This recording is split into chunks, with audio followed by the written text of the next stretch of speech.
sommes ici aujourd'hui avec Mathieu Mbarga Béguin, journaliste politique et écrivain, directeur du support multimédia Afrique Actuelle TV, invité du magazine. Vous êtes originaire du Cameroun. Il y a les problèmes de la présence de la secte Boko Haram, de la guerre contre cette secte qui par ailleurs ne s'appelle plus Boko Haram, mais s'appelle la Wilaya en Afrique de l'Ouest de l'État islamique. Et il n'y a pas que le président camerounais qui est engagé sur le front, M. Paul Biya, mais il y a les 4 présidents qui sont le président du Niger, M. Youssoufou, le président du Nigeria, M. Buhari, le président du Tchad, M.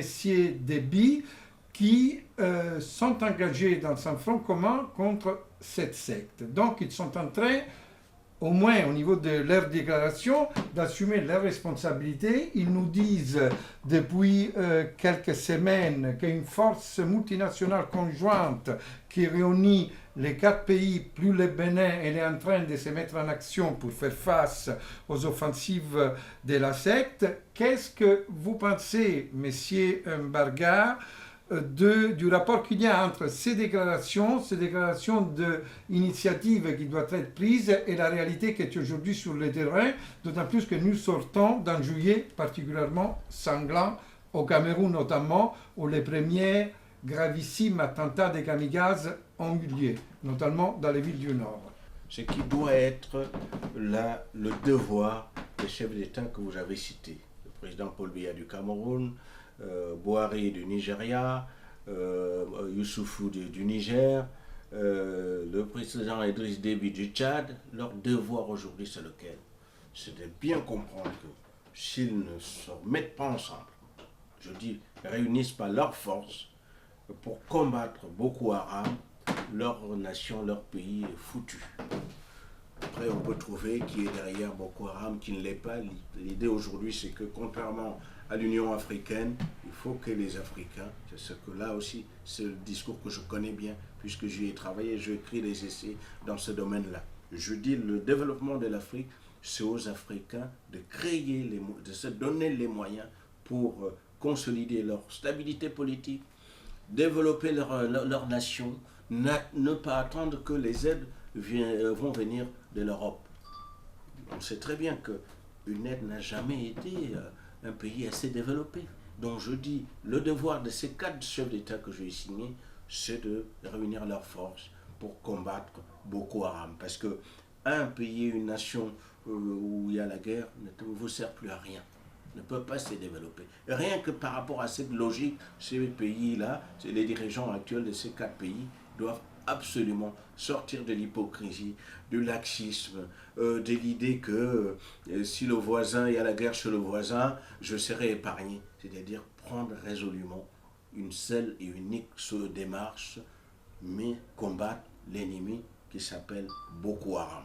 Maintenant, si vous le permettez, sur Boko Haram, sur ce Boko Haram, et la déclaration faite par le président Idriss Déby il n'y a pas longtemps, où il expliquait que la tête de Boko Haram a été décapitée, en tout cas la direction. Et vous savez très bien qu'il y a un commentaire, il y a une polémique autour de cette disparition ou non de chef de Boko Haram. Est-il mort? Est-il blessé? Est-il en vie? Il y a il y a une polémique terrible autour de ce sujet. Mais on peut émettre pour l'instant que des hypothèses. Je ne suis plutôt ceux qui pensent que la direction de Boko Haram n'est pas décapitée. Ils ont leur raison. Mais ceux qui pensent que cette direction est détruite, donc la direction de Boko Haram est détruite, je pense plutôt à cette deuxième hypothèse. Parce que pour une analyse simple, ça m'étonnerait que le président Idriss Déby, que nous connaissons par ses déclarations, par sa discrétion et même parfois par une forme de réserve quant à faire certaines déclarations, je ne peux pas imaginer une seule seconde que le président Idriss Déby qui est un militaire, il sait ce que veut dire être militaire, qui a pris le pouvoir par la force et qui sait que le militaire ne donne pas une information comme ça à Dieu qui pourra. Je ne peux pas imaginer une seule seconde que le président Idriss Déby ait invité la presse pour dire que la direction, la tête de Boko Haram est décapitée. Je n'y crois pas. Ce serait vraiment, je peux me tromper, c'est mon opinion. Je pense s'il le dit, il y a véritablement une raison sérieuse. La deuxième hypothèse qui va toujours dans ce sens, c'est que si le chef Chekou, le chef de Boko Haram, est en vie, mais on veut voir les vidéos. À chaque fois qu'on a déclaré qu'il était mort, il faisait une déclaration par vidéo interposée. Depuis le mois de mars de cette année, personne n'a ces images. Alors, où est la vérité?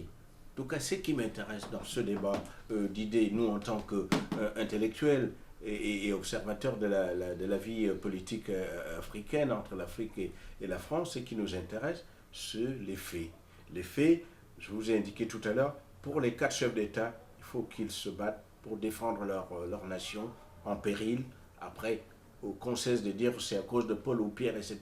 Cette politique n'a jamais apporté, pas plus sur le plan du développement de ces nations, que les Africains prennent en charge leur sécurité, leur développement économique, leur culture, leur éducation, tout ce qui fait les fondamentaux d'une nation, qui ne reste pas là à vivre un peu dans la soumission, comme c'est le cas, le cas depuis des indépendances. Les Africains doivent, les dirigeants, y compris les populations africaines, doivent sortir de la soumission. Il faut arrêter de penser que si quelque chose doit marcher en Afrique, il faut que les étrangers soient là. Donc voilà notre discours depuis des années. Nous disons la responsabilité toute, ce qui n'empêche pas les collaborations, de développer des relations bilatérales, de développer avec les puissances du monde, d'autres collaborations qui convergent vers plus de développement, plus de liberté, plus de démocratie